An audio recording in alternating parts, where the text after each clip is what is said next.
Hi friends, welcome back to my YouTube channel. ಎಲ್ಲರೂ ಹೇಗಿದ್ದೀರಾ? Hope ಎಲ್ಲರೂ ಚೆನ್ನಾಗಿದ್ದೀರಾ ಅಂತ ಭಾವಿಸ್ತೀನಿ. ನಾನು ಕೂಡ ಚೆನ್ನಾಗಿದ್ದೀನಿ. ಹಾಗೆ ಇವತ್ತು ಒಂದು ಟಿಫನ್ ಎಲ್ಲ ಆಯಿತು. ಸೊ ಇವತ್ತು ಮಾರ್ನಿಂಗು ರಂಗೋಲಿ ಯಾವ ರೀತಿ ಬಿಡಿಸಿದೆ ಅಂತೇಳಿ ತೋರಿಸ್ತೀನಿ ಬನ್ನಿ. 2 days ರಂಗೋಲಿ.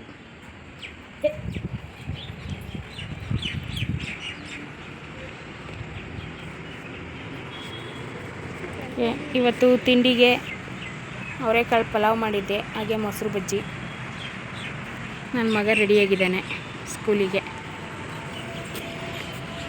ಹಾಗೆ ಅಂಗಡಿ ಬಾಗಿಲಿಗೆ ಈ ರೀತಿ ಸಿಂಪಲ್ಲಾಗಿ ಹಾಕಿದ್ದೆ. ಹಾಗೆ ಇವತ್ತು ನನ್ನ ಅಂಗಡಿ ರೂಟೀನ್ ತೋರಿಸ್ತೀನಿ. ಅಂಗಡಿ ರೂಟೀನ್ ಅಂದರೆ ಇವತ್ತು ತೋರಿಸಿದ ಥರನೇ ಯಾವಾಗಲೂ ಇರಲ್ಲ. ಯಾವಾಗಲಾದ್ರೂ ಒಂದೊಂದು ಟೈಮ್ ಇರುತ್ತೆ. ಅಂದರೆ ನಮ್ಮ ಅಂಗಡೀಲಿ ಸಾಮಾನು ತಂದಾಗ ಮಾತ್ರ ಈ ರೀತಿ ರೂಟೀನ್ ಇರುತ್ತೆ. ಇನ್ನು ಮಿಕ್ಕಿದಂಗೆ ಮಾಮೂಲಿ ಅಂಗಡಿಗಳಲ್ಲಿ ಯಾವ ರೀತಿ ರೂಟೀನ್ ಇರುತ್ತೆ ಅಂದರೆ ಕಸ್ಟಮರ್ಗಳು ಬರೋದು, ಅವ್ರ ಸಾಮಾನುಗಳು ಕೇಳೋದು, ನಾವು ಕೊಡೋದು, ಈ ರೀತಿಯೇ ಇರುತ್ತೆ. ಇವತ್ತು ಅಂದರೆ ಸ್ವಲ್ಪ ಸಾಮಾನು ತಂದಿದ್ವಿ. ಮೊನ್ನೆ ಶನಿವಾರನೇ ತಗೊಂಬರ್ತಾಯಿದ್ದೀವಿ ಅಂತ ಪ್ರೀವಿಯಸ್ ವ್ಲಾಗಲ್ಲಿ ಹೇಳಿದ್ನಲ್ಲ. ಸೊ ಅದು ತಂದಿದ್ರು. ನಾನು ಸ್ವಲ್ಪ ಬ್ಯುಸಿ ಇದ್ದಿದ್ದರಿಂದ ಅದನ್ನು ಜೋಡ್ಸೋಕ್ಕಾಗಲಿಲ್ಲ. ನನ್ನ ಹಸ್ಬೆಂಡ್ ಸ್ವಲ್ಪ ಎಲ್ಲ ಜೋಡಿಸಿದ್ರು. ಅಂದರೆ ಸ್ವಲ್ಪ ಬಿಸ್ಕೆಟ್ಗಳೆಲ್ಲ ಇದ್ದು ಅದನ್ನೆಲ್ಲನೂ ಅವರೇ ಜೋಡಿಸಿದ್ರು. ಇನ್ನೊಂದು ಸ್ವಲ್ಪ ಬಿಸ್ಕೆಟ್ಗಳು, ಹಾಗೆ ಸ್ವಲ್ಪ ಸೋಪ್ಗಳು, ಆ ಥರದ್ದೆಲ್ಲನೂ ಹಾಗೆ ಬಿಟ್ಟಿದ್ದಾರೆ. ಸೊ ಅದನ್ನು ನಾನು ಫ್ರೀ ಇರಲಿಲ್ಲ, ಸೊ ಹಂಗಾಗಿ ಜೋಡಿಸಿರ್ಲಿಲ್ಲ. ಈಗ ಜೋಡಿಸೋಣ ಅಂತ ಅಂದ್ಕೊಂಡಿದ್ದೀನಿ. ಅದನ್ನೇ ಜೋಡಿಸ್ಕೊಂಡು ನಿಮಗೂ ಕೂಡ ವೀಡಿಯೋ ಮಾಡಿ ತೋರಿಸೋಣ ಅಂತ ಅಂದ್ಕೊಂಡೆ. ಹಂಗಾಗಿ ಮಾಡ್ತಾಯಿದ್ದೀನಿ ಅಷ್ಟೇ. ನೋಡಿ, ನನ್ನ ಹಸ್ಬೆಂಡ್ ಆಗಲೇ ಇಲ್ಲೆಲ್ಲ ಒಂದು ಸ್ಟೆಪ್ಪು ಇದಿಷ್ಟು ಇದೆಲ್ಲ ಅವರೇ ಜೋಡಿಸಿ ಹೋಗಿದ್ದಾರೆ. ಇನ್ನು ಲಾಸ್ಟ್ ಈ ಸ್ಟೆಪ್ಪಲ್ಲಿ ಒಂದು ಮ್ಯಾರಿಗೋಲ್ಡ್ ಒಂದು ಬಿಸ್ಕೆಟ್ ಜೋಡಿಸ್ಬೇಕು. ಸೊ ಅದೊಂದು ಬ್ಯಾಲೆನ್ಸ್ ಇಳಿಸಿದ್ದಾರೆ. ಅದನ್ನು ಈಗ ನಾನು ಜೋಡಿಸ್ಕೊತೀನಿ ಅಷ್ಟೇ. ವ್ಯಾಪಾರ ಏನಿಲ್ಲಲ್ಲ ಫ್ರೆಂಡ್ಸ್, ಹಂಗಾಗಿ ನಾವು ಮಾಲೇನು ಜಾಸ್ತಿ ಹಾಕಿಲ್ಲ.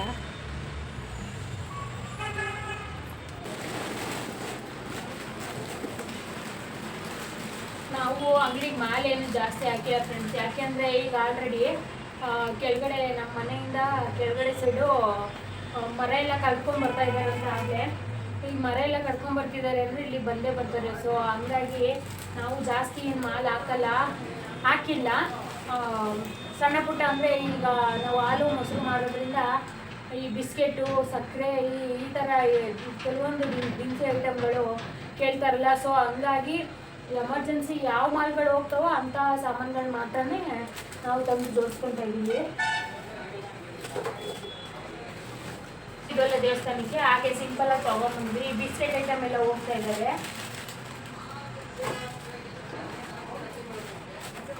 ಹಂಗಾಗಿ ಹೋಗೋಂಥ ಐಟಮ್ಗಳು ಮಾತ್ರ ತಂದು ಹಾಕೊತಾ ಇದ್ದೀವಿ. ತುಂಬಾ ಮೂವಿಂಗ್ ಆಗುತ್ತೆ ಫ್ರೆಂಡ್ಸ್. ಹಾಗಾಗಿ ಒಂದೆಲ್ಲ ಸ್ವಲ್ಪ 2 ಡಜನಷ್ಟು ತಂದು ನಾವು ಇಟ್ಕೊತೀವಿ.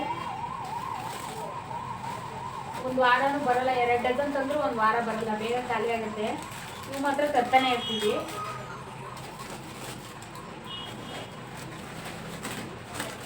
ಹಾಗೆ ಇದು ಅಷ್ಟೇ ರಸ್ಕಿಟ್, ಇದು ಕೂಡ ಜಾಸ್ತಿ ಮೂವಿಂಗ್ ಇದೆ ನಮ್ಮ ಅಂಗಡಿಲಿ. ಸೊ ಹಂಗಾಗಿ ಇದು ಕೂಡ ಒಂದು 2 ಡಜನ್ ತಂದು ಇಟ್ಕೊಂಡಿರ್ತೀವಿ.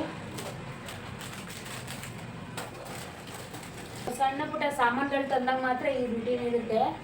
ಇನ್ನು ಉಲ್ಟಂತೆ ನಾರ್ಮಲಿ ಅಂಗಡಿಗಳಲ್ಲಿ ಕಸ್ಟಮರ್ ಬರ್ತಾರೆ, ಸಾಮಾನು ಕೇಳ್ತಾರೆ, ನಾವು ಕೊಡ್ತೀವಿ. ಅವ್ರು ತೀರಾ ಪರಿಚಯ ಇದ್ದವ್ರು ಬಂದರೆ ಸ್ವಲ್ಪ ಹೊತ್ತು ಮಾತಾಡ್ಕೊಂಡು ನಿಂತ್ಕೊತಾರೆ ಅಷ್ಟೇ.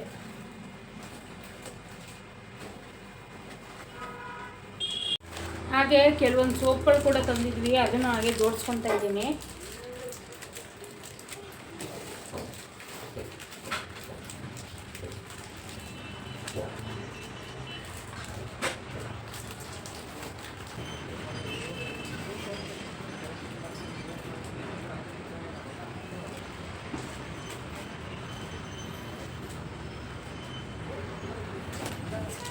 ಎಲ್ಲ ಸ್ವಲ್ಪ ಒಂದು ಡಜನ್ಗಳಷ್ಟು ತಂದ್ಕೊಂಡಿದ್ದೀವಿ. ಎಮರ್ಜೆನ್ಸಿ ಸಡನ್ನಾಗಿ ಏನಾದರೂ ರೋಡು ಖಾಲಿ ಮಾಡಿಕೊಡ್ಬೇಕು ಮನೆ ಅಂತ ಏನಾದರೂ ಬಂದುಬಿಟ್ರೆ ಸೊ ಇವನ್ನೆಲ್ಲ ಒಂದು ಚೀಲಕ್ಕೆ ಹಾಕ್ಬೇಕಾಗುತ್ತೆ. ಈಗ ನಾವು ನೆಕ್ಸ್ಟು ಸಣ್ಣ ಪುಟ್ಟ ಆಗಿ ನಾವು ಮನೆಯಲ್ಲೇ ಮಾರಬೇಕು ಅಂದರೆ ಚೀಲಕ್ಕೆ ತುಂಬಿರ್ತೀವಿ. ಒಂದೊಂದೇ ತೆಗೆದು ಈಗ ಕೆಳಗೆ ಸೇರ್ಕೊಂಡಿರ್ತವೆ, ಅವನ್ನೆಲ್ಲ ತೆಗೆದು ಕೊಡೋಕ್ಕಾಗಲ್ಲ. ಸೊ ಹಂಗಾಗಿ ನಾವು ಎಷ್ಟು ಬೇಕೋ ಅಷ್ಟೇ ಮೇಂಟೈನ್ ಮಾಡ್ತಾಯಿದ್ದೀವಿ. ನಾವು ಹೊಡ್ಕೊಂಡಂಗೆ ಆಗ್ಬಿಡುತ್ತೆ. ಸೊ ಹಂಗಾಗಿ ಯಾವಾಗಲೂ ಇದೇ ಸೋಪೆ ಯೂಸ್ ಮಾಡೋದು, ಸರ್ಫ್ ಎಕ್ಸೆಲ್ ಬಾರ್.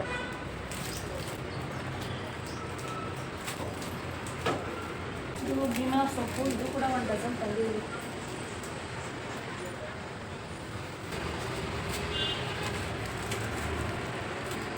ನಾನು ಅಂಗಡಿ ವ್ಯವಹಾರ ಕೂತ್ಕೊಂಡು ಸುಮಾರು ಒಂದು 5 ಇಯರ್ಸ್ ಅಂತೂ ಆಗಿದೆ ಫ್ರೆಂಡ್ಸ್. ಆದರೂ ನನ್ನ ಹಸ್ಬೆಂಡ್ ಅಷ್ಟು ಚೆನ್ನಾಗಿ ಜೋಡ್ಸೋಕ್ಕೆ ಬರೋಲ್ಲ. ನನ್ನ ಹಸ್ಬೆಂಡು ತುಂಬಾ ಚೆನ್ನಾಗಿ ಜೋಡಿಸ್ತಾರೆ. ಅವರು ಎಷ್ಟು ನೀಟಾಗಿ ಕಾಣೋದು ಗೊತ್ತಾ, ಅಷ್ಟು ಚೆನ್ನಾಗಿ ಜೋಡಿಸ್ತಾರೆ. ನನಗೆ ಇನ್ನೂ ಅಷ್ಟೊಂದು ಬರೋಲ್ಲ. ನನ್ನ ಹಸ್ಬೆಂಡ್ಗೆ ಹೇಳ್ತೀನಿ, ನಿಮಗಾದರೆ 20 ವರ್ಷದ ಎಕ್ಸ್ಪೀರಿಯೆನ್ಸ್ ಇದೆ ರೀ, ನನಗೆ ಬರೀ 6 ವರ್ಷ ಅಲ್ವಾ, ನಾನು ಸ್ವಲ್ಪ ಕಲಿಬೇಕು, ಕಲಿಯೋಕ್ಕೆ ಸ್ವಲ್ಪ ಟೈಮ್ ಬೇಕು ಅಂತ ಹೇಳ್ತಾ ಇರ್ತೀನಿ. ಓಕೆ,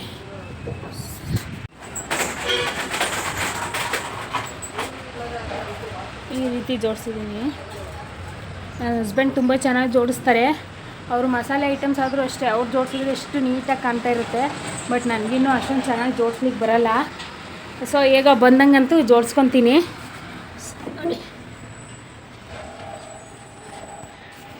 ಓಕೆ ಫ್ರೆಂಡ್ಸ್, ಹಾಗೆ ಇದನ್ನೆಲ್ಲ ನಮ್ಮ ಅಂಗಡೀಲಿ ಫೈರ್ ಆಕ್ಸಿಡೆಂಟ್ ಆಗಿತ್ತು ಅಂತ ಹೇಳಿದ್ನಲ್ಲ, ಆ ಟೈಮ್ನಲ್ಲಿ ಸ್ವಲ್ಪ ಇದು ಎಲ್ಲ ಕರೆ ಆಗೋಗಿತ್ತು, ಫ್ರಿಜ್ಜು ಕೂಡ.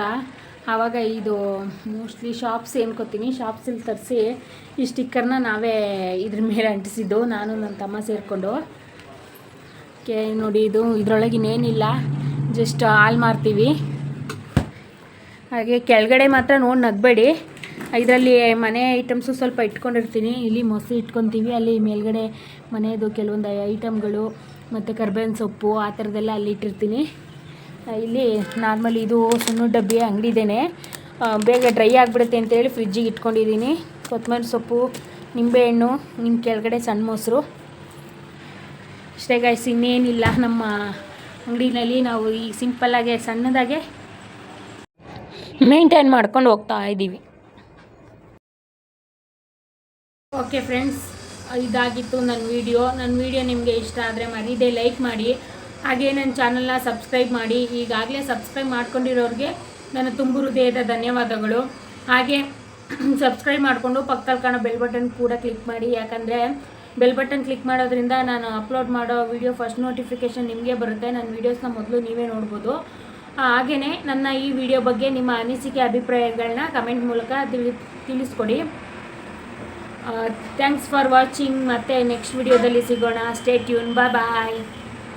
ಹಾಗೆ ಫ್ರೆಂಡ್ಸ್, ಇದೊಂದು ಸಿಂಪಲ್ ಟಿಪ್ಪು ಏನಂದರೆ, ಕರಿಬೇವಿನ ಸೊಪ್ಪನ್ನ ಹೀಗೆ ಒಂದು ಬಾಕ್ಸಲ್ಲಿ ಕೆಳಗಡೆ ಒಂದು ಟಿಶ್ಯೂ ಪೇಪರ್ ಹಾಕಿ ಕರಿಬೇವಿನ ಸೊಪ್ಪು ಎಲೆಗಳನ್ನೆಲ್ಲ ನೀಟಾಗಿ ಬಿಡಿಸ್ಕೊಂಡು, ಹಾಗೆ ಅದ್ರ ಮೇಲೆ ನೀಟಾಗೆ ಇನ್ನೊಂದು ಟಿಶ್ಯೂ ಪೇಪರ್ನ ಮುಚ್ಚಿಬಿಟ್ಟು ನೀಟಾಗೆ ಕವರ್ ಮಾಡಿ ಮುಸ್ಲ ಹಾಕಿ ಇಟ್ಬಿಟ್ರೆ 1 ತಿಂಗಳಾದರೂ ಕರಿಬೇವಿನ ಸೊಪ್ಪು ಕಲರು ಶೇಡ್ ಆಗೋಲ್ಲ, ಡ್ರೈಯೂ ಆಗೋಲ್ಲ.